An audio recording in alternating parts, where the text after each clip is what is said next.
Hey guys, welcome back in our YouTube channel commerce agenda.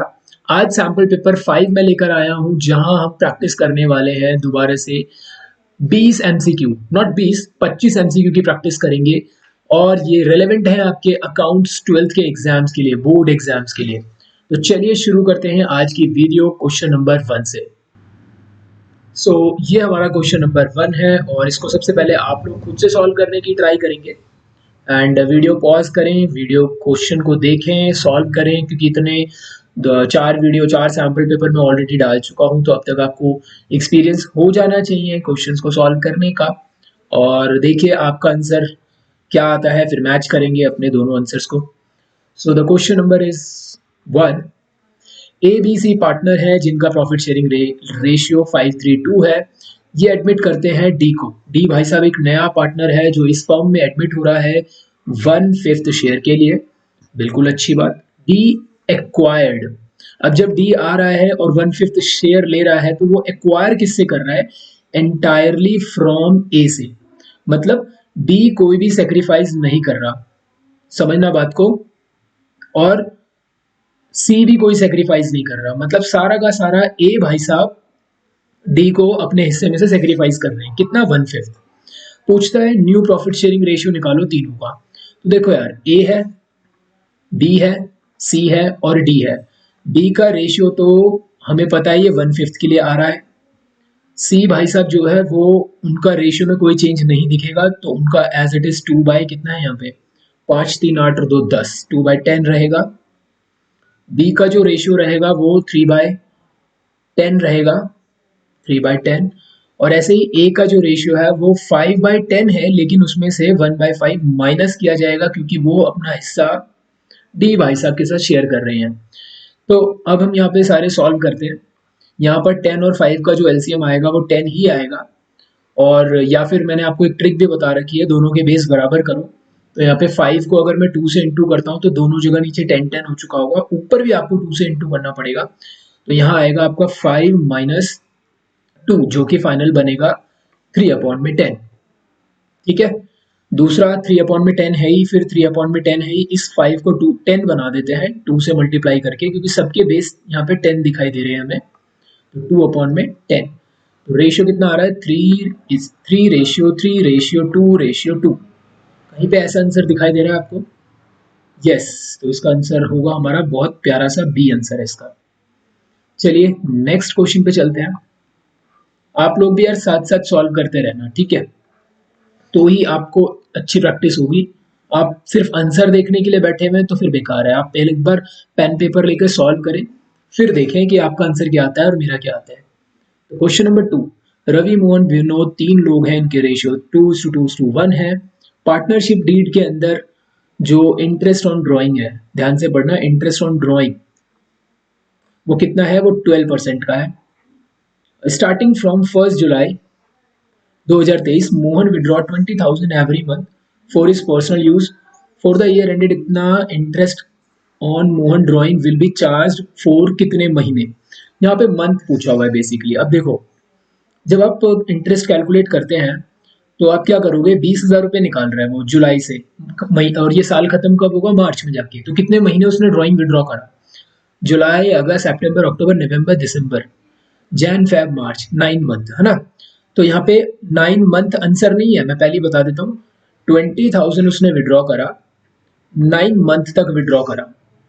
इस पर उसे interest देना है 12% का। एंड अब आपको यहाँ पे टाइम पीरियड पता करना है, और वो भी एवरेज टाइम पीरियड पता किया जाता है। तो ये एवरेज टाइम कैसे पता करते हैं? जब उसने फर्स्ट टाइम ड्राइंग विड्रॉ करी थी, वहां से ईयर एंड होने में कितने मंथ, प्लस जो लास्ट ड्राइंग विड्रॉ करी थी वहां से ईयर एंड होने में कितने मंथ, उन दोनों का एवरेज करना है। तो ये भाई साहब स्टार्टिंग ऑफ 1 जुलाई से विड्रॉ कर रहे हैं, तो इसने 9 मंथ तो यहाँ से हो गए। 1 जुलाई को विड्रॉ करा पहली ड्राइंग, वहां से अगर आप 31 मार्च तक गिनोगे 9 महीने हो जाते हैं। लास्ट ड्राइंग इसने कब, क्योंकि ये हर महीने के स्टार्टिंग में ही विड्रॉ कर रहा है ना। स्टार्ट इसने 1 जुलाई से करा है, तो फिर 1 अगस्त, 1 सितंबर। लास्ट ड्राइंग इसने 1 मार्च को निकाला होगा। वहां से 31 मार्च के लिए कितने टाइम बच रहा है? 1 मंथ लेफ्ट है। तो बस इन दोनों टाइम को, फर्स्ट विथड्रॉल से अब टिल 31 मार्च, लास्ट विथड्रॉल से टिल 31 मार्च, उन दोनों टाइम पीरियड को लेके उनका एवरेज करना है। तो 9 और 1 10 डिवाइड बाय 2 करेंगे तो 5 आएगा। तो 5 मंथ्स, आंसर इसका 5 मंथ्स है। उसने इंटरेस्ट नहीं मांगा था, उसने सिर्फ ये मांगा था कितने महीने का इंटरेस्ट कैलकुलेट किया जाएगा। सो 5 मंथ्स यहाँ पे इसका करेक्ट आंसर है। नेक्स्ट आते हैं थर्ड। थर्ड दोबारा असर्शन और रीजन बेस्ड आंसर है। सबसे पहले आप इन दोनों स्टेटमेंट को इंडिविजुअली पढ़ेंगे और इनका इंडिविजुअली आंसर चेक करेंगे क्या ये स्टेटमेंट सही है और गलत, और फिर उसके बाद ये भी पता करेंगे कि क्या ये रीजन इसका करेक्ट रीजन है या नहीं। पढ़ते हैं पहली statement, partnership is the result of an agreement. बिल्कुल सही बात है, पार्टनरशिप एक रिजल्ट है एग्रीमेंट का बिटवीन टू और more persons to do business and share its profit and loss. या जो पार्टनरशिप है वो एक एग्रीमेंट से बनता है, पार्टनरशिप, और वो दो और दो से ज़्यादा लोगों के बीच में होती है किसी बिजनेस को करने के लिए, और जो भी प्रॉफिट शेयरिंग है उसको आपस में बांटने के लिए। ये बात बिल्कुल सही बात की है। नीचे बोलता है partnership agreement should always be in written form. नहीं, ऐसा तो नहीं है। Partnership agreement may be in the oral और इन द रिटन फॉर्म। ठीक है, कोई मैंडेटरी नहीं है कि इट शुड बी। तो ये जो शुड लिखा है ये गलत इसको बात बता रहा है, रिटन में होना जरूरी नहीं है। आप ओरली भी अगर कोई एग्रीमेंट कर रहे हैं और पार्टनरशिप बिजनेस कर रहे हैं तो वो वैलिड है। हाँ, उसकी कुछ कमियां हैं कि आपको लीगल हेल्प नहीं मिलती उतनी आसानी से जितनी आसानी से आपको पार्टनरशिप एग्रीमेंट अगर रिटन फॉर्म में है तो मिल जाती है। ठीक है, तो डीड बनाएंगे प्रॉपरली, उसको रजिस्ट्रार के पास जाकर रजिस्टर करवा लेंगे तो एक बहुत सॉलिड बेस बन जाता है पार्टनरशिप बिजनेस के अंदर। तो ये स्टेटमेंट हमारी गलत है। तो जब गलत है तो फिर ये रीजन तो चेक करने की जरूरत नहीं है, तो इसका आंसर हमारा सीधा सी हो जाएगा। assertion A is correct but reason R is not incorrect। ठीक है। और अच्छा यार एक चीज और है, जैसे ना मैं ये रिकॉर्ड कर रहा हूँ, यहाँ पे अगर मैं कोई क्वेश्चन का आंसर गलत बोल देता हूँ, कई सारे भाई मैं रिकॉर्ड कर रहा हूँ, कई चीज़ों का ध्यान देना पड़ता है। कई बार होता है आंसर में गलत टिक लगा दूँ गलती से, तो आप मुझे नीचे कमेंट करेंगे, बता देना कि भाई ये क्वेश्चन आपका गलत है, आपने गलत बताया है, तो मैं उसको एक बार देख लूंगा और नेक्स्ट वीडियो में उसे रेक्टिफाई कर दूंगा। ठीक है, या हो सकता है मैंने जानबूझ के भी गलत बताया हो, है ना। तो आपको ये देखना है कि अगर आप सेटिस्फाइड नहीं है तो आपको पता लग जाएगा ये क्वेश्चन गलत है या जो भी है, वो आप मुझे कमेंट करेंगे, उसके ऊपर डिस्कशन चलेगा बढ़िया से। यहाँ पर हम आते हैं fourth question, a portion of uncalled capital. देखो अनकॉल्ड कैपिटल क्या है, पहले तो मान लो 10 रुपए का शेयर था। ठीक है, आपने कॉल किया, मान लो आपने लोगों से मांगा अभी 8 रुपए दे दो हमें, और 2 रुपए अभी मांगे नहीं आपने, तो ये जो 8 रुपए है this is called up capital, और ये क्या हो जाएगी आपकी अनकॉल्ड कैपिटल। तो इस तरीके से दोनों याद रखनी है आपको। तो पूछता है जो अनकॉल्ड कैपिटल है, जो अभी मांगा नहीं कंपनी ने अपने शेयर होल्डरों से, यानी वो पेंडिंग है, लोग अभी देंगे उसको बाद में, तो इसको ये एक रिजर्व के तौर पे रखती है कंपनी का। ये एक तरीके से रिजर्व है कि भाई ये पैसा अभी हम मांगेंगे फ्यूचर में। तो वो फ्यूचर की बात जो है वो यहाँ पे बता रहा है कि इसको रिजर्व कर दिया जाता है कंपनी द्वारा टू बी कॉल्ड ओनली। इसको कब मांगा जाता है, only in the event of winding up, जब कंपनी बंद होगी उस टाइम पे इस पैसे को लोगों से मांगा जाता है। ठीक है, तो इस कॉल्ड, तो उस कैपिटल को क्या बोलते हैं, ये तो पूछा है, portion of uncalled capital reserve by the company. Uncalled capital का वो पैसा जो रिजर्व कर लेती है, तो that is called reserve capital. Reserve capital, ठीक है, इसका है यहाँ पे, यस ये रहा, सी आंसर है इसका। तो अनकॉल्ड वो पैसा जो अभी शेयर होल्डर से मांगा जाएगा और उसमें से उसको वो रिजर्व कर लेती है अगर वाइंडिंग अप के केस के लिए, है ना, बाद में मांगेंगे जब हमें वाइंडिंग अप में जरूरत पड़ेगी तब हम इस पैसे को मांगेंगे या यूज करेंगे बेसिकली। तो वो पैसा आपका रिजर्व कैपिटल है। ऐसी कैपिटल जो रिजर्व की गई है किस पर्पज के लिए, वाइंडिंग अप पर्पज के लिए। इसका क्वेश्चन ना उल्टा भी पूछा जाता है, लास्ट वीडियो में हमने बात करी थी, उसने क्या पूछा था वहां पे कि जो अनकॉल्ड कैपिटल है उसको जब वो रिजर्व करती है कंपनी फ्यूचर के लिए तो वो किस इवेंट में यूज किया जाता है। तो वहां पे बहुत सारे इवेंट थे, तो वो वाइंडिंग अप के लिए यूज किया जाता है, ये पूछा हुआ था लास्ट सैंपल पेपर के अंदर, है ना। एक क्वेश्चन से हमें दो दो तीन तीन चीजें पता चल रही है यहाँ पे। लो जी, इसको आप बताओ फटाफट पहले। When application for more shares of a company are received, जब ज़्यादा शेयर्स के लिए आप एप्लीकेशन रिसीव करते हो, जो कि ऑफर किया हुआ था उससे मोर देन की बात कर रहे हैं बेसिकली। क्वेश्चन पढ़े, व्हेन एप्लीकेशन इज मोर, किससे, more than the number of shares offer to the public, जो भी आपने शेयर पब्लिक को ऑफर किए, लेट से आपने 2000 शेयर लोगों को ऑफर किए थे, लेकिन लोगों ने अप्लाई कितने के लिए कर दिया, 5000 शेयरों के लिए अप्लाई कर दिया। सो इसको क्या कहा जाता है, इस तरीके के सब्सक्रिप्शन को क्या कहा जाता है, क्या ये फुल सब्सक्रिप्शन है या ओवर सब्सक्रिप्शन है, अंडर सब्सक्रिप्शन है या सब्सक्रिप्शन एट प्रीमियम है, बिल्कुल सही, ये एक फुल सब्सक्रिप्शन माना जाता है। ठीक है, लोगों ने जब ज़्यादा सब्सक्रिप्शन कर दिया होता है तो उसको फुल सब्सक्रिप्शन कहा जाता है। चलते हैं अगले क्वेश्चन पर, 5। बाप रे, बड़ा क्वेश्चन लग रहा है ना, डरने का नहीं, देखते हैं इसे क्या है।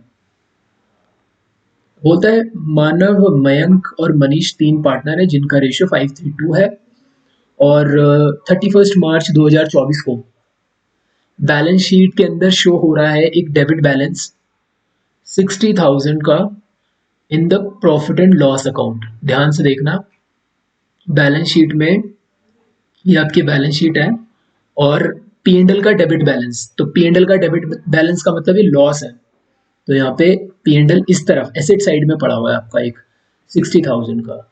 तो खुद सोचो, आप जब भी कोई पार्टनर एडमिट होता है, रिटायर होता है, या फिर डेथ होती है, या फिर पार्टनर्स इंटरनली कोई प्रॉफिट शेयरिंग रेशियो चेंज करते हैं, तो जब हम अपनी बैलेंस शीट को रिकॉन्स्टिट्यूट करते हैं तो उस टाइम पर इस पी एंड एल का क्या होता है, यस, ये पार्टनर कैपिटल अकाउंट में तीनों को डिस्ट्रीब्यूट कर दिया जाता है एज अ लॉस, तो इनके अकाउंट में ये डेबिट हो जाता है पार्टनर की कैपिटल अकाउंट में। ठीक है, यही चीज सीखी थी आपने। तो पहली बात तो ये कौन सा केस है रिकॉन्स्टिट्यूशन का, तो अगर हम थोड़ा ध्यान दे पाए तो they decide new profit sharing ratio 2:1, तो ये change in profit sharing ratio की वजह से यहाँ पर रिकॉन्स्टिट्यूशन हो रहा है। हमारे पास 4 केस होते हैं रिकॉन्स्टिट्यूशन के, एडमिशन, रिटायरमेंट, डेथ और change in profit sharing ratio. ये भी एक क्वेश्चन पूछ लिया जाता है, लास्ट सैम्पल पेपर में पूछा था इसके रिगार्डिंग क्वेश्चन। सो अब हमें ये बताना है कि the journal entry for writing of debit balance this, तो क्या इसकी जनरल एंट्री लगेगी। अब जनरल एंट्री में क्या करोगे आप, इसको इधर भेज दोगे पार्टनर्स कैपिटल अकाउंट के डेबिट साइड में, है ना, और तीनों के अकाउंट में ये राइट ऑफ किया जाएगा, किस रेशियो में, ओल्ड रेशियो में। अब ये न्यू रेशियो देके कई बच्चे क्या करते हैं, सेक्रीफाइस कैलकुलेट करते हैं। भैया सेक्रीफाइस रेशियो सिर्फ और सिर्फ गुडविल की ट्रीटमेंट के लिए निकालना है आपको, ठीक है, बाकी जो भी हमारी बैलेंस शीट के आइटम्स है उनको ओल्ड रेशियो में ही बांटना है। तो सबसे पहले पार्टनर कैपिटल अकाउंट तो डेबिट होगा, क्योंकि आप यहाँ पे लिखोगे ना टू प्रॉफिट एंड लॉस, तो पार्टनर कैपिटल अकाउंट डेबिट होगा। 3 पार्टनर है तो तीनों को डेबिट करेंगे हम, मानव, मयंक और मनीष, और 2 करके आएगा जो आपका पी एंड एल अकाउंट है, ऐसे। तो ये एंट्री हम पहले नीचे ढूंढ लेते हैं और फिर वैल्यूज भी डाल ही देते हैं, कितनी देर लग रही है, 60,000 का था ना ये लॉस, तो 532 कितना होता है, 10 से डिवाइड मारो तो आएगा 6,000, 6 5 30,000, 6 3 18,000 और 6 2 12,000। तो ये एंट्री विद दिस अमाउंट कहाँ पर मैच कर रही है, पहला ऑप्शन ही मुझे तो बिल्कुल ठीक लग रहा है यहाँ पे, अगर आपको भी दिख रहा हो तो। मानव, मयंक, मनीष 30, 18, 12 और 60 का नीचे पीएनएल लॉस दिया हुआ है। ठीक है, और भी ऑप्शन देख लेते हैं, बट ये आंसर मेरे को जहाँ तक सही लग रहा है। देखो ये इसमें वैल्यू अलग थी, और ये तो खैर इनकम्प्लीट सा है थोड़ा, है ना, ये है ही नहीं बिल्कुल भी। आते हैं अगले क्वेश्चन पे। Murthy, Madhavan were the partners in a firm sharing profit loss, इनका रेशियो आपको दिया हुआ है 3:1 का। उन्होंने एडमिट किया श्रीनिवास को as a new partner firm के अंदर। On admission there existed a balance of 8 lakh in debtor, 8 lakh के पहले से डेटर पड़े हुए थे, एंड द बैलेंस 50,000 प्रोविजन का बना हुआ था पहले से ही। अब यहाँ पे बोलता है डेटर्स 60,000 के जो प्रूव्ड हुए बैड डेट, ध्यान से सुनना, 8 लाख का डेटर था 8 लाख के डेटर थे, पहले से 50,000 का प्रोविजन बना हुआ था पहले से ही। ठीक है, मतलब आपने पहले से ही बुक करके रखा हुआ था कि 50,000 हमारे डूब सकते हैं एज अ बेड डेट, लेकिन रियलिटी में कितने का बेड डेट हुआ? 60,000 का। तो 50,000 का आपने पहले से ही लॉस बुक कर रखा था, तो आपको एक्चुअल लॉस कितने का हुआ? क्योंकि जो बेड डेड हुए हैं वो 60 के हुए हैं, तो इसमें से 50 दोनों कॉमन है ना। एडिशनल जो लॉस हुआ है आपको, वो 10,000 का एडिशनल लॉस हुआ है। ठीक है, दूसरा, it was decided to maintain a provision of for bad debt 10% of the debtor. अब इन्होंने डिसाइड किया, वो जो पार्टनर नया आ रहा था तो उससे पहले तो उन्होंने इनको सेट ऑफ किया, फिर उन्होंने डिसाइड किया कि अब हम एक दोबारा से बेड डेट पर एक प्रोविजन बनाने वाले हैं 10% का। तो अब हमें बताना है जो 10% का जो प्रोविजन बनेगा वो ऑब्वियस ही बात है जो हमारे बचे हुए डेटर्स हैं उन पे बनेगा। तो 8 लाख में से आपके 60,000 रुपीज का बेड डेट हो चुका है, तो अभी आपके मार्केट में डेटर कितने के हैं? 7,40,000 के डेटर्स हैं। तो इस पे 10% बनाओ आप, इस पे 10% बनेगा 74,000। तो 74,000 का नया प्रोविजन फॉर बेड डेट। और इसने पूछा है कि द रिवोल्यूशन अकाउंट जब आप बनाओगे तो उसको कितने से डेबिट करोगे? तो 74 और प्लस जो लॉस हमें हुआ है 10,000 का, इन दोनों को मिलाकर हमें अपने रिवोल्यूशन अकाउंट में दिखाना होगा 84,000 का। समझ रहे हो? ये तो आपका न्यू प्रोविजन है जो आप अब बना रहे हो अपने रिमेनिंग डेटर्स के ऊपर। और पिछला वाला जो आपका प्रोविजन बना हुआ था वो एडजस्ट हो गया आपके बेड डेट से, जो रियली में बेड डेट हुआ 60, लेकिन वो ज्यादा 10,000 से ज्यादा बेड डेट हुआ, इसीलिए वो 10,000 आपको एज अ लॉस बुक करना पड़ेगा रिवोल्यूशन में, और प्लस में नया प्रोविजन 74,000 का, तो 84,000 आपको अपने रिवोल्यूशन अकाउंट में डेबिट करने पड़ेंगे। इसका आंसर सी होगा। समझ रहे हो? थोड़ा सा डीप कॉन्सेप्चुअली बात समझनी पड़ेगी तब जाके ये क्वेश्चन समझ में आएगा। चलो आगे, नेक्स्ट क्वेश्चन।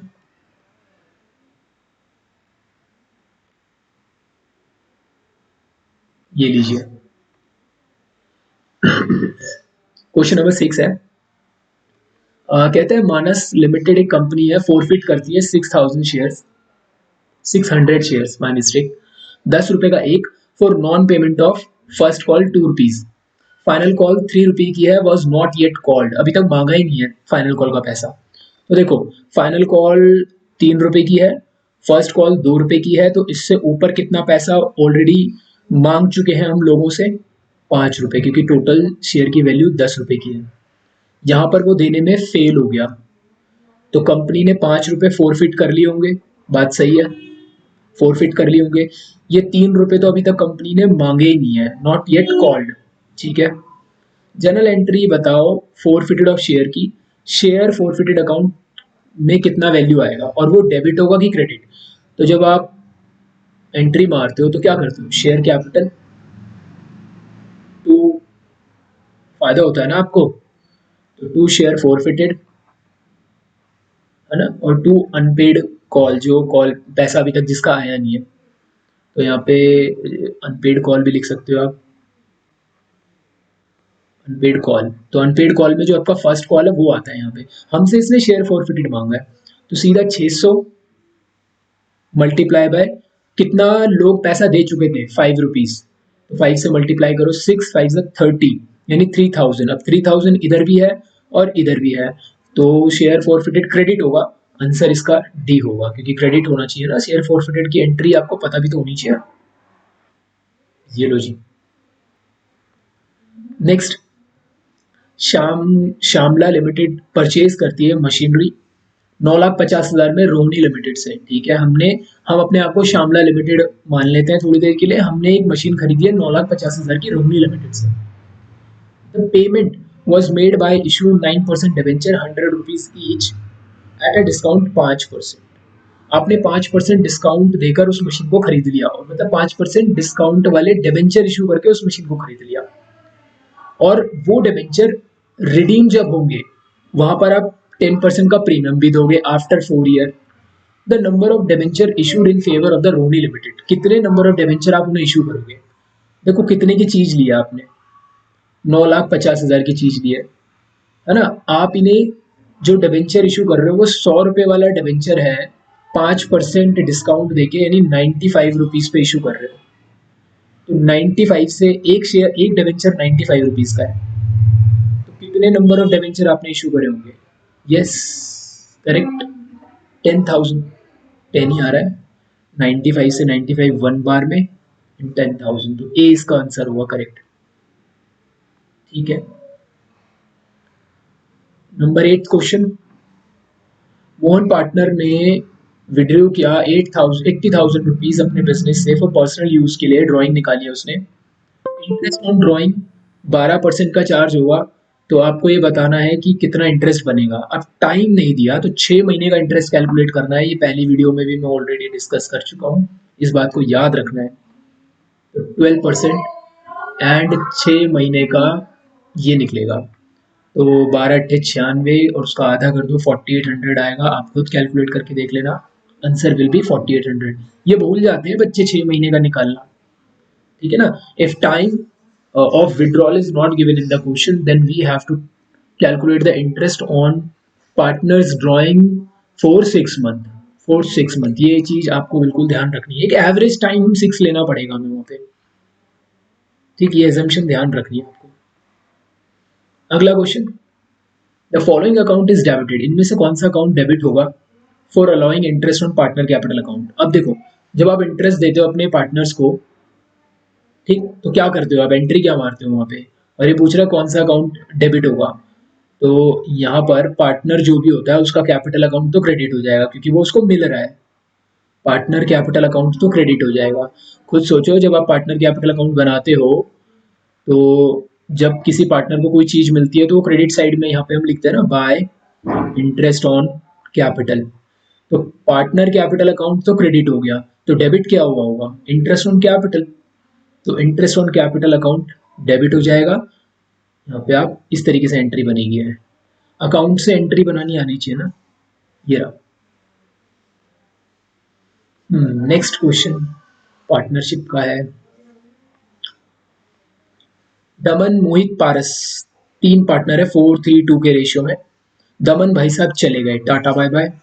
मोहित पारस डिसाइड फ्यूचर रेशियो 5:3, ठीक है, आपको बताना है गेनिंग रेशियो क्या है, तो सिंपल है यार, गेनिंग रेशियो कैसे निकलेगा, आपको पता है new ratio minus old ratio, तो दोनों का पता करना है हमें गेनिंग रेशियो, तो दमन एंड, सॉरी दमन तो चला गया ना, मोहित और पारस, तो इसका न्यू रेशियो बताओ पहले, 5/8 एंड माइनस ओल्ड कितना है, 3/4, ठीक है, इसका बताओ जी, मुझे न्यू रेशियो बताओ 3/8।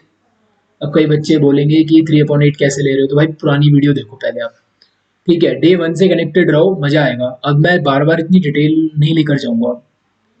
और फिर यहाँ पे आएगा इसका ओल्ड रेशियो 2/9, ठीक है, कोई भी चीज होती है ना उसकी वैल्यू करना सीखा करो थोड़ा सा।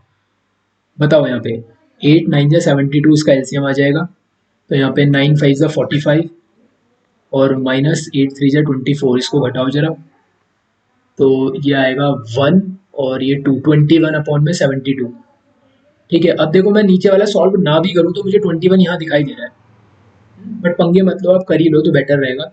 72 और 9×3 = 27 -8×2 = 16 और ये बनेगा आपका 11/72, तो 21:11 इसका आंसर बनेगा, जो कि answer A will be the correct. Done, next आओ जी, 9 क्वेश्चन हमने कर लिया अभी तक, 10 पे आ जाते हैं। लो जी, देखने में कितना बड़ा लग रहा है यार ये क्वेश्चन, कोई बात नहीं, थोड़ा जाएंगे इसके अंदर, घुसेंगे तो मिल जाएगा। 1 मिनट में एक क्वेश्चन भी अगर आप कर लोगे ना तो भी बेटर है, वैसे तो मैं चाहता हूँ 15 मिनट में 20 क्वेश्चन हो जाने चाहिए आपके, 20 है ना, पार्ट ए के 16 क्वेश्चन, पार्ट बी के 4 क्वेश्चन। तो यहाँ पे बोलता है डिसोल्यूशन वाले इवेंट में, जब फर्म का डिसोल्यूशन होता है, पार्टनरशिप फर्म का, the order of payment of losses including deficiencies of capital shall be, तो जो भी लॉसेस मतलब order of payment of losses including deficiency, उनकी पेमेंट कैसे होती है, किस ऑर्डर में होती है, तो पहले आउट ऑफ प्रॉफिट से होती है, मैं पहले पढ़ रहा हूँ इसको, आउट ऑफ प्रॉफिट से होती है, उसके बाद पार्टनर इंडिविजुअली पे करते हैं, और लास्ट उनकी कैपिटल ना, ऐसे तो नहीं लग रहा। सब में अगर आप कॉमन नोटिस करो ना तो ये तीन ही टर्म बस इनको जम्बल करके यहाँ पे मेंशन किया गया है। तो सबसे पहले आउट ऑफ प्रॉफिट होगा, ठीक है, ये इसमें भी आउट ऑफ प्रॉफिट है, इसमें भी आउट नहीं, ये तो गया, ये तो बाहर हो गया, इसमें आउट ऑफ प्रॉफिट है। उसके बाद उनकी कैपिटल से एडजस्ट होगा, तो यहाँ तो ये घट ही गया। Next out of capital, and last में अगर जरूरत पड़ती है इफ नेसेसरी तो जाके पार्टनर इंडिविजुअली उसको अपने शेयरिंग प्रॉफिट रेशियो में उसको पे आउट करेंगे। ऑब्वियसली बात है, घर से लेकर आएंगे पैसा, पर्सनली लाइबल, क्योंकि पार्टनरशिप बिजनेस के अंदर क्या होता है, सभी पार्टनर की जो लाइबिलिटी है वो अनलिमिटेड होती है, ठीक है। तो इसका आंसर यहाँ पे डी है। नेक्स्ट आते हैं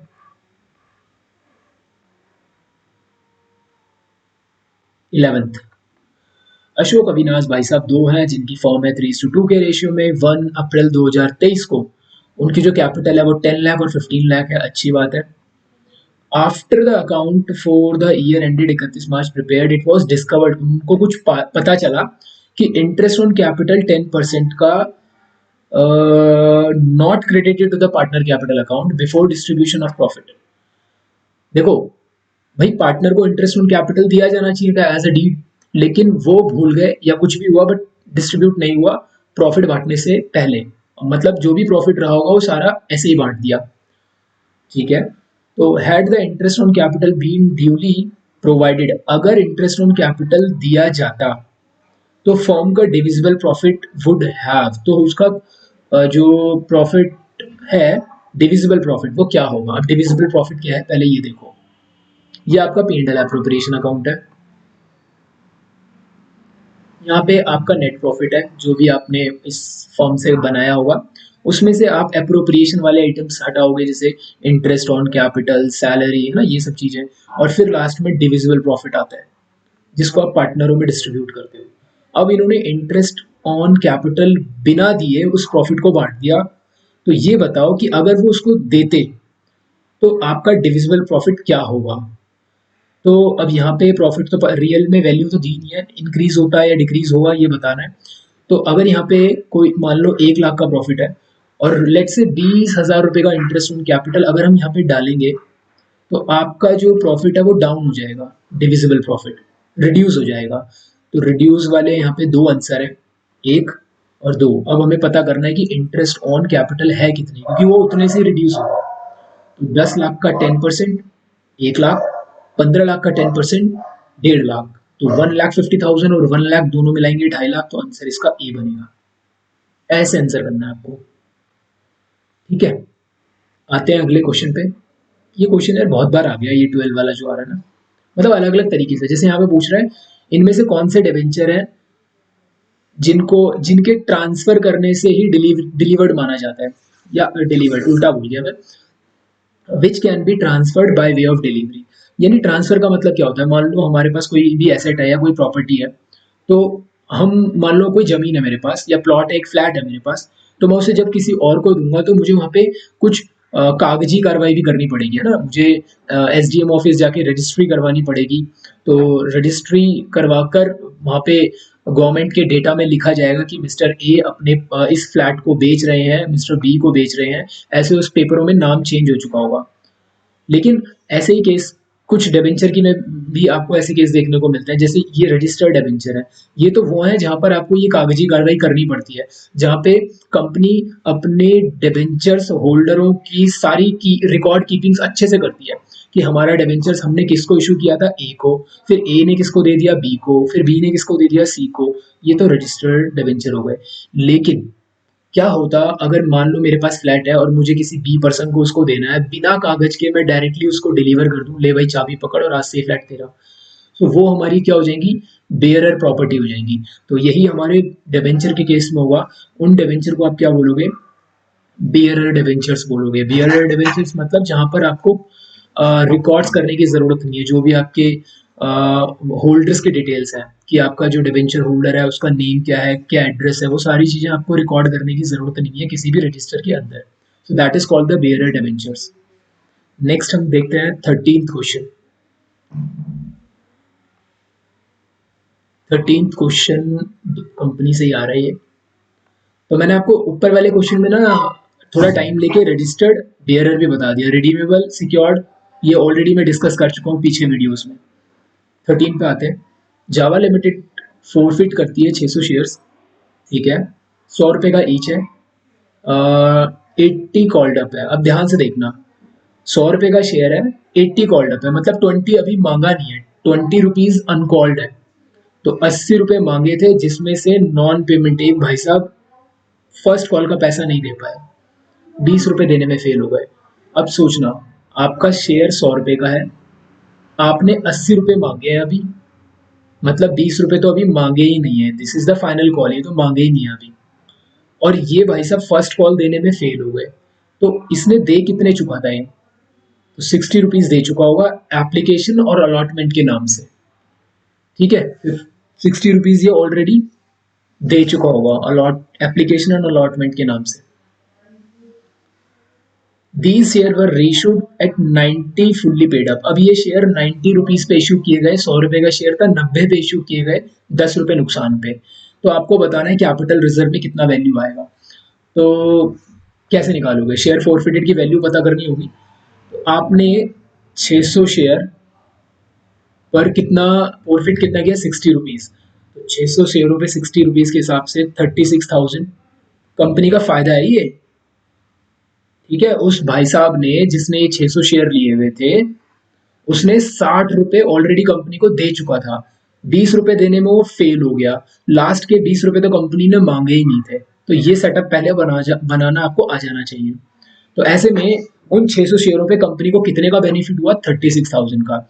अब जब कंपनी ने उसको रीशू करा, उन 600 शेयरों को उसको रीशू करा 90 रुपए में।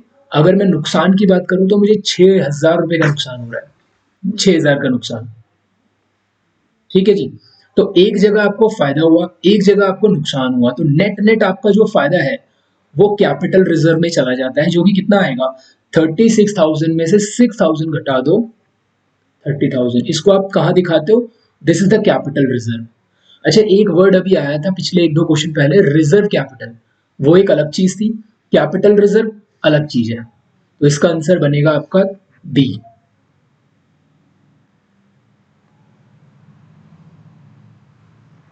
आगे देखते हैं अगला।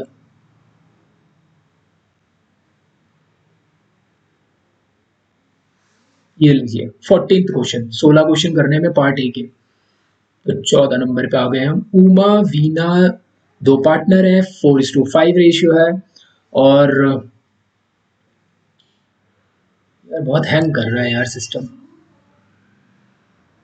चलिए, 1 अप्रैल 2024 को they decided to admit Usha. Usha madam आ रही है यहाँ पे हमारे फॉर्म के अंदर, नई 1/4 शेयर के लिए आ रही है। वाह, बहुत अच्छी बात है। उषा के एडमिशन पर it was decided that the goodwill of the firm will be valued equal to the previous year profit. तो हमें पता है जब भी एडमिशन की बात आती है तो एडमिशन के वक्त क्या होता है, हम गुडविल की कैलकुलेशन करते हैं, जो कि यहाँ पे भी करनी है, और किस बेस पे? प्रीवियस ईयर प्रॉफिट के बेस पे। द प्रॉफिट जो प्रीवियस ईयर का है वो 5,76,000 है। तो however, to arrive at this profit both the opening stock and the closing stock were over valued by the 50,000। कहता है कि जब आपने इस 5,76,000 को कैलकुलेट किया था पिछले साल, तो इसको कैलकुलेट करते वक्त आपने अपने, जब आपने P&L बनाया होगा, और उससे पहले ट्रेडिंग अकाउंट बनता है, याद करो अपने 11th के दिन, ठीक है। तो ओपनिंग स्टॉक और इधर क्लोजिंग स्टॉक,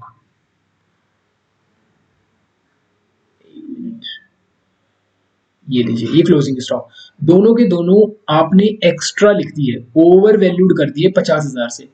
तो आप इधर भी 50,000 एक्स्ट्रा दिखा चुके हैं और इधर भी 50,000 एक्स्ट्रा दिखा चुके हैं। तो गुडविल कितनी होगी? तो देखो, हमने अभी बात करी थी, गुडविल जो होगी वो पिछले साल के प्रॉफिट के जितने होगी। पिछले साल का प्रॉफिट 5,76,000 है, लेकिन इसने आपको थोड़ी सी ना यहाँ पे अटकाने की कोशिश करी है कि आपके जो प्रॉफिट है उसमें कुछ एरर है, लेकिन ये एक ऐसा एरर है जो कि अपने आप में कंपनसेट हो चुका है। अगर आप देखो, इधर 50,000 का एरर है और इधर भी 50,000 का एरर है, दोनों तरफ एरर है, लेकिन इक्वली एरर है, जिसकी वजह से इस प्रॉफिट पे कोई फर्क नहीं पड़ेगा, ये प्रॉफिट अपने आप में सही है। अगर ये प्रॉफिट सही है तो इतना ही गुडविल होगा फर्म का। तो आंसर इसका 5,76,000 हुआ। ठीक है। लेकिन अगर ये वैल्यू अलग अलग होती या एक जगह फर्क पड़ा होता, मतलब सिर्फ ओपनिंग स्टॉक ही ओवर वैल्यू की जाती या क्लोजिंग स्टॉक ओवर वैल्यू की जाती, तो पहले हमें उस ओवर वैल्यू को ठीक करना होता एंड फिर जो प्रॉफिट आता उसको हमें लेना होता और वही हमारी गुडविल बनती। समझ रहे हो इस बात को? आ जाओ जी क्वेश्चन नंबर 15 पे। यार वीडियो को ना लाइक कर देना अगर समझ आ रहा है, नहीं आ रहा तो कोई दिक्कत नहीं है, आ रहा है तो लाइक कर देना। 15th क्वेश्चन पे आते हैं। सोना, मोना, राघव 3 पार्टनर है जिनका रेशियो 4:3:2 है। राघव भाई साहब चले गए, ठीक है, टाटा बाय बाय, रिटायर हो गए फर्म से। और ये लीजिए the balance Raghav's capital after making necessary adjustment of the account of reserve, revaluation, assets and liability। अब जब कोई पार्टनर जाता है तो आप पार्टनर कैपिटल अकाउंट में उसकी बैलेंस शीट निकाल के लेकर आते हो सारी एडजस्टमेंट करने के बाद, जो कि इसकी बैलेंस शीट कितनी निकल कर आ रही है, 2,20,000। सोना एंड मोना ने एग्री किया टू पे हिम 4 लाख। क्यों भाई एक्स्ट्रा क्यों पे कर रहे हैं? तो कहीं ना कहीं ये गुडविल का पैसा है भाई, उसका हिसाब बनता है 2,20,000 और ये दोनों उसको बेवकूफ दोनों उसको पे कर रहे हैं 4 लाख रुपए। उसको कितना एक्स्ट्रा पे कर रहे हैं?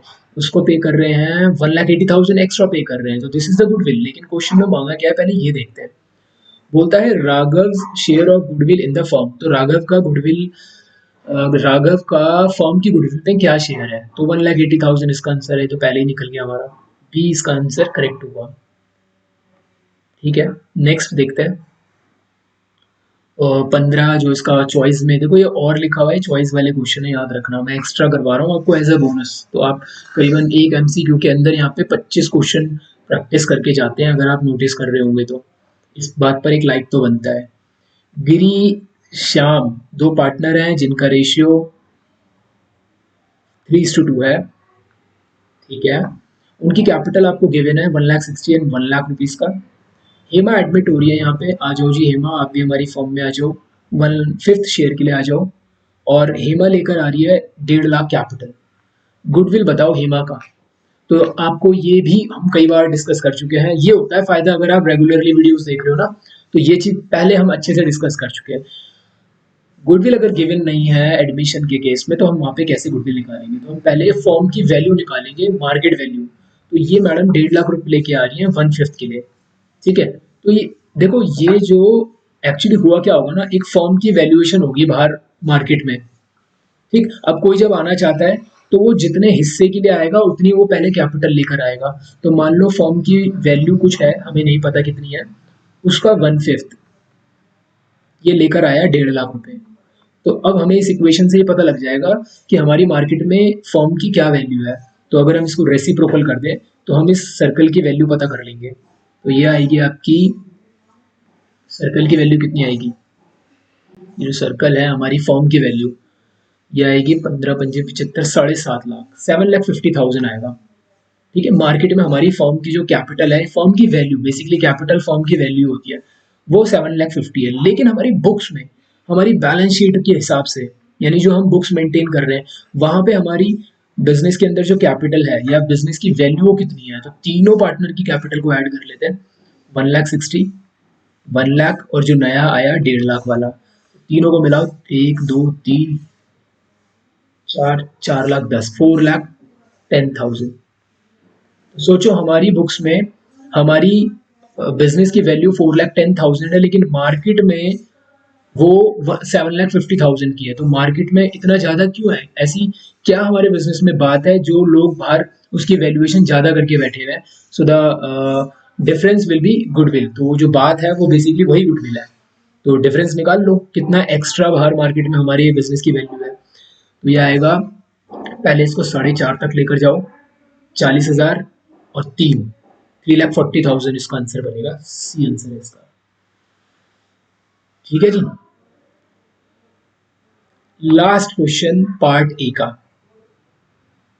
Last but not least. तो क्वेश्चन नंबर 16 की बात करते हैं। शर्मा वर्मा खान 3 पार्टनर है यहाँ पे 2:1 के रेशियो में, और द फर्म क्लोज करती है अपने एवरी ईयर मार्च में।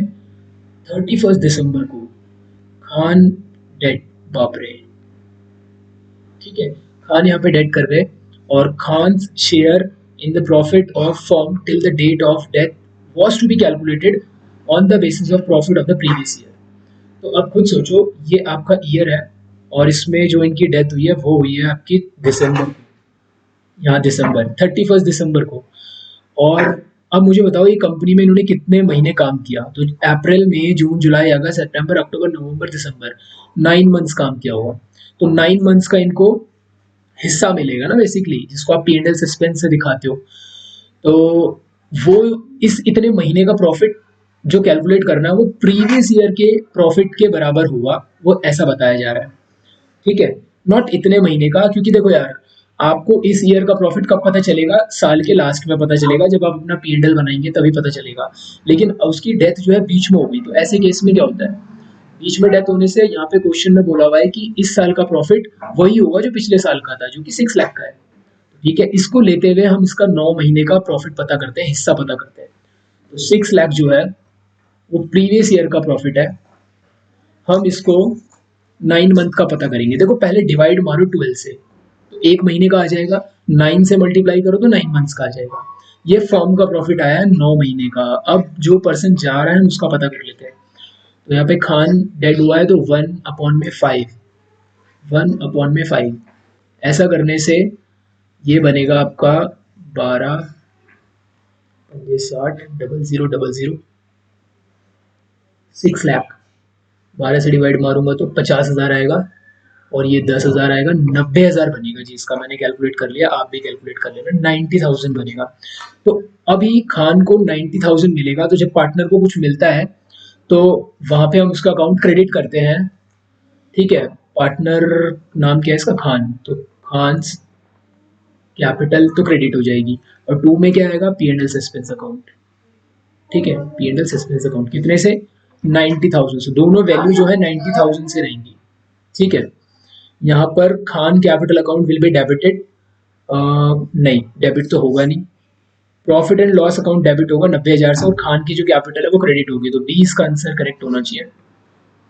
ठीक है, क्योंकि एंट्री तो डी वाली भी सेम है लेकिन वहां पे वैल्यू गलत है, तो हमारा आंसर बी होना चाहिए। सो हमने 16 क्वेश्चन पूरे कवर अप कर लिए हैं पार्ट ए के। अभी हम पार्ट बी को स्टार्ट करेंगे।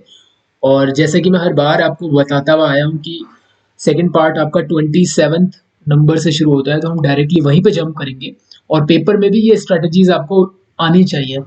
आपको अगर पता ही नहीं है कि किस जगह पर कौन सा क्वेश्चन शुरू हुआ, उसमें टाइम लगता है, आप ढूंढते रह जाएंगे, पजल्ड हो जाएंगे। तो बेटर है कि प्रैक्टिस आप सैम्पल पेपर से करके जाएं बिफोर एग्जाम। और ये रहा हमारा 27th क्वेश्चन। यस, ये हिंदी पार्ट है, हिंदी के बाद आपका इंग्लिश वाला पार्ट आ जाएगा। ये लीजिए। तो इसमें हम क्वेश्चन नंबर 27 को पकड़ते हैं एक बार। और बोलता है the statement that shows change in all item of financial statement in absolute and percentage terms over a period time.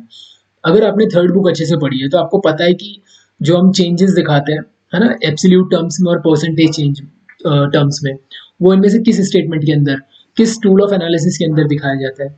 Simple, the answer is comparative statement के अंदर, जिसमें आप प्रीवियस ईयर से अपने करंट ईयर में चेंजेस पता करते हैं कि आपका किसी भी एक पर्टिकुलर आइटम में क्या चेंज आया है। एब्सोल्यूट मतलब रुपीज में, और परसेंटेज यानी वो परसेंटेज वाइज कितना इंक्रीज या डिक्रीज हुआ, ये आप बताते हैं वहाँ पे। ठीक है, इसी का एक और में भी क्वेश्चन पूछा गया है। तो बोलता है रेशियोज डैश रेशियोज, इनमें से कौन सा रेशियो है जो इंडिकेट करता है the speed at which activities of business are being performed. जब भी स्पीड की बात आती है तो टर्न ओवर याद आना चाहिए आपको, यानी टर्न ओवर रेशियो। अब मैंने टर्न ओवर रेशियो लिखकर आपको क्या बताने की कोशिश कर रहा हूँ कि टर्न ओवर रेशियो को ही एक्टिविटी रेशियो बोला जाता है। ठीक है, तो एक्टिविटी रेशियो आपके बिजनेस के अंदर जो भी एक्टिविटीज हो रही है उनकी स्पीड को बताता है। जैसे इन्वेंट्री टर्नओवर रेशियो, आपकी इन्वेंट्री आपके बिजनेस में कितना स्पीड से आना जाना कर रही है। अब एक बिजनेस है, मान लो वहां पे भीड़ नहीं लगी, एक दो दो दुकान है आपके सामने, एक दुकान में बहुत भीड़ लगी रहती है, एक दुकान में भीड़ नहीं लगी। तो जिसमें भीड़ लगी है वहां का इन्वेंट्री टर्नओवर रेशियो बहुत अच्छा होगा। वहां पे क्या है, आपका गुड्स आता है और चला जाता है, बिक जाता है, फिर आता है, फिर बिक जाता है ना। वहां पे रोटेशन जो है आपकी इन्वेंट्री की, उसकी स्पीड काफी अच्छी है। लेकिन दूसरी दुकान जहाँ पे भीड़ कम है, कस्टमर्स कम है, वहां पे जो इन्वेंट्री टर्नओवर रेशियो की जो स्पीड है, उसकी रोटेट होने की जो स्पीड है वो बहुत ही ज्यादा स्लो है। तो यहाँ पर आंसर होगा activity ratio, and also known as turnover ratio. Question number 28 की बात करते हैं। देखो ये कितनी बार क्वेश्चन पूछा गया है, पिछले है ना 3 सैम्पल पेपर्स में हमने देखा। तो करंट रेशियो आपका दिया हुआ है 2.1 अपॉन में 2.1:1, यानी जो भी आपके करंट एसेट्स थे, जब आपने करंट लाइबिलिटी से डिवाइड किया होगा तो इनको काट पीट के जो भी आया, ऊपर 2.5 आया, नीचे 1 आया। बोलता है which of the following transaction will result in decrease in the ratio. इनमें से कौन सी ट्रांजेक्शन की वजह से ये रेशियो घटेगा। घटेगा का मतलब या तो ऊपर वाले करंट एसेट में कोई गिरावट देखने को मिले, यही रीजन है, और या तो नीचे वाला जो करंट लाइबिलिटी है वो बढ़ जाए। अब मैं या मतलब क्या बोल रहा हूँ, ध्यान से सुने। यानी ऊपर वाला जो पोर्शन है करंट एसेट का, उसमें कुछ डाउन हो जाए वैल्यू, और ये ऐसे के ऐसी रहे नीचे की वैल्यू, या तो ऊपर की वैल्यू ऐसे के ऐसी रहे और नीचे करंट लाइबिलिटीज इंक्रीज हो जाए। तो इन दोनों केसेस में ही हमारा जो करंट रेशियो है वो आपको डिक्रीज होता हुआ दिखेगा। आइए देखते हैं। Purchase of goods for cash, आपने गुड्स खरीदा कैश में, तो 73,000 जब कैश में गुड्स खरीदा तो कैश आपका जाएगा, यानी करंट एसेट्स में गिरावट आएगी और आपका गुड्स बढ़ जाएगा। तो यानी ऊपर ही प्लस हुआ और ऊपर ही माइनस हुआ, तो इससे तो कोई फर्क नहीं पड़ने वाला। ठीक है, मतलब इससे तो रेशियो में ही फर्क नहीं पड़ेगा। Cash collected from debtor, debtor से पैसा आया तो क्या होगा, डेटर से पैसा आया तो पैसा बढ़ गया, यानी करंट एसेट बढ़ गए आपके, करंट लाइबिलिटी में कोई चेंजेस नहीं आएगा और डेटर कम हो जाएंगे। तो ऊपर ही कोई वैल्यू प्लस हो रही है और ऊपर ही कोई वैल्यू माइनस हो रही है, तो इससे भी आपके जो करंट रेशियो है उसमें कोई चेंज ही नहीं आ रहा। बेसिकली हमें को कैसा चेंज पकड़ना है, हमें डिक्रीज वाला चेंज पकड़ना है। आउटस्टैंडिंग सैलरी पेड करिए तो आपका करंट एसेट में से कैश कम हो जाएगा और नीचे जो आपकी आउटस्टैंडिंग सैलरीज है वो आपकी करंट लाइबिलिटी का पार्ट है, वो भी कम हो जाएंगी। तो दोनों जगह डाउन हुआ है, इससे भी कोई फर्क नहीं पड़ने वाला। Repayment of long term loan, तो लॉन्ग टर्म लोन का मतलब है नॉन करंट लाइबिलिटीज की पेमेंट की गई है, तो आपका कैश कम हो जाएगा और नीचे करंट लाइबिलिटी वैसे का वैसे ही, इसमें कोई चेंज नहीं आ रहा। तो ये इसका रियल आंसर होने वाला है। हमने बात करी थी कि रेशियो डाउन कब जाएगा, जब ऊपर कोई चीज माइनस हो जाए और नीचे वैसे का वैसे ही पोर्शन रहे, तो आपका रेशियो डाउन होएगा। इसका आंसर डी बनेगा। नेक्स्ट क्वेश्चन 29 की बात करते हैं। Which of the following transaction will result outflow of cash. इनमें से कौन सी ट्रांजेक्शन में ये दिख रहा है कि पैसा आउटफ्लो हो रहा है, दैट मीन्स पैसा जा रहा है, कहाँ पर ऐसी ट्रांजेक्शन है। तो पहली अगर हम ट्रांजेक्शन पढ़ें, कैश पेमेंट, साफ दिखाई दे रहा है पेमेंट की बात कर रहा है, तो पैसा जा रहा है। ठीक है, किसको पेमेंट कर रहा है डजेंट मैटर, वैसे ही एम्प्लॉयज को पे कर रहे हैं। कैश रिसीट, पैसा आ रहा है यहाँ पे। शेयर इशू करके पैसा आता है। डिविडेंड आपको रिसीव्ड हो रहा है, दैट मीन्स पैसा आ रहा है। हमारा जो क्वेश्चन था वो आउटफ्लो के बारे में बात करता था, तो यहाँ पे option A will be the correct answer, जहां पर आउटफ्लो ऑफ कैश हमें दिखाई दे रहा है। ठीक है जी, चलिए इसका और वाला ऑप्शन कर लेते हैं। 29 सेकंड लास्ट क्वेश्चन हमारा ये रहा। तो यहाँ बोला गया है कि in case of non financial enterprises, मतलब ऐसी बिजनेस जो नॉन फाइनेंशियल बिजनेस होते हैं, मतलब बैंक की अगर मैं बात करूँ तो वो एक फाइनेंशियल एंटरप्राइजेस है जिसका काम ही लोन देना, लोगों के पैसा जमा करना। ठीक है, तो उस बैंक के अलावा जो भी कंपनी होंगी वो नॉन फाइनेंशियल हो जाएंगी। ठीक है, तो पेमेंट ऑफ डिविडेंड, डिविडेंड की पेमेंट करना, ये किस एक्टिविटी के अंदर शो होगा, तो ये तो ये होगा आपका डिविडेंड। आप क्यों पे कर रहे हो यार, आपने शेयर इशू कर रखे होंगे इसीलिए आप डिविडेंड दे रहे हो, तो फाइनेंसिंग एक्टिविटी का पार्ट है। ठीक है, जब आप शेयर इशू करते हो तो पैसा आता है, फाइनेंसिंग एक्टिविटी के अंदर मेंशन होता है, और जब आप उन शेयर पे उनको रिटर्न्स देते हो अपने शेयर होल्डर को, वो जो पैसा जा रहा है वो आपको फाइनेंसिंग एक्टिविटी के अंदर ही मेंशन करना होता है। ठीक है, लेकिन अगर ये फाइनेंशियल एंटरप्राइजेस होती तो फिर इसका रिजल्ट अलग होता। ठीक, इसके लिए आपको प्रीवियस वीडियो देखनी पड़ेगी। आप मैं नहीं चाहता कि फुल्ली डिपेंडेंट बनो किसी चीज पर, थोड़ी सी मेहनत मैं आपसे भी मांगूंगा, इसीलिए मैं आपको वहां पे क्लियर नहीं कर रहा हूँ उस बात को। मैं इतना बता के छोड़ रहा हूँ कि जब भी क्वेश्चन में पूछे बताए कि फाइनेंशियल कंपनी और नॉन फाइनेंशियल कंपनी, तो थोड़ा सा अलर्ट होकर आंसर करना है आपको। आते हैं क्वेश्चन नंबर 30 पे। दो स्टेटमेंट दी है, ट्रू और फॉल्स बतानी होगी हमें। बोलता है the balance sheet in the statement of profit, the balance in the statement of profit and loss in balance sheet of the Sama limited showed a deficit 2 lakh का इतनी तारीख को एंड सरप्लस 3 लाख का अगले साल एंड इतने का will be considered as profit earn during the year preparing cash flow statement. क्या मतलब समझ रहे हैं? ठीक है, तो यहाँ पे इसने बताया भाई एक साल आपका एक कोई एक ईयर है जो आपका ये इतने इस डेट को खत्म हो रहा है, यहाँ पे आपका 2 लाख का लॉस है। ठीक है, लॉस में हो आप। अगले साल जब आपको बताया जा रहा है कि आप फिर सरप्लस में हो 3 लाख के, ठीक है, ये प्लस में है आपका प्रॉफिट है। तो वो बोल रहा है कि जब आप कैश फ्लो स्टेटमेंट बनाओगे तो आपको प्रॉफिट हो रहा है 5 लाख का। देखो जब हम कैश फ्लो बनाते हैं तो हमें 2 ईयर का डेटा चाहिए होता है। तो ये प्रीवियस ईयर का डेटा है और ये हमारा करंट ईयर का डेटा है। तो पहले हम गड्ढे में थे 2 लाख के, है ना, लॉस में मतलब हम गड्ढे में थे। अब हम 3 लाख के प्रॉफिट में आ चुके हैं। तो सोचो पहले उस गड्ढे से आप बाहर आए होंगे, मतलब आपने पहले 2 लाख रुपए कमाए होंगे, फिर 3 लाख कमाए होंगे, तो टोटल आपने 5 लाख रुपीस कमाए 3 लाख पहुंचने तक। ठीक है, तो वो बात बिल्कुल सही बोल रहा है कि एक साल आपका लॉस है 2 लाख का, दूसरे साल आपका 3 लाख का प्रॉफिट है। तो जब हम कैश फ्लो स्टेटमेंट बनाएंगे तो यहाँ पे जो आपका प्रॉफिट देखा जाएगा, प्रॉफिट कितना होगा, 5 लाख का प्रॉफिट होगा। बिल्कुल सही बात है। कैसे 5 लाख आया मैंने आपको बता दिया।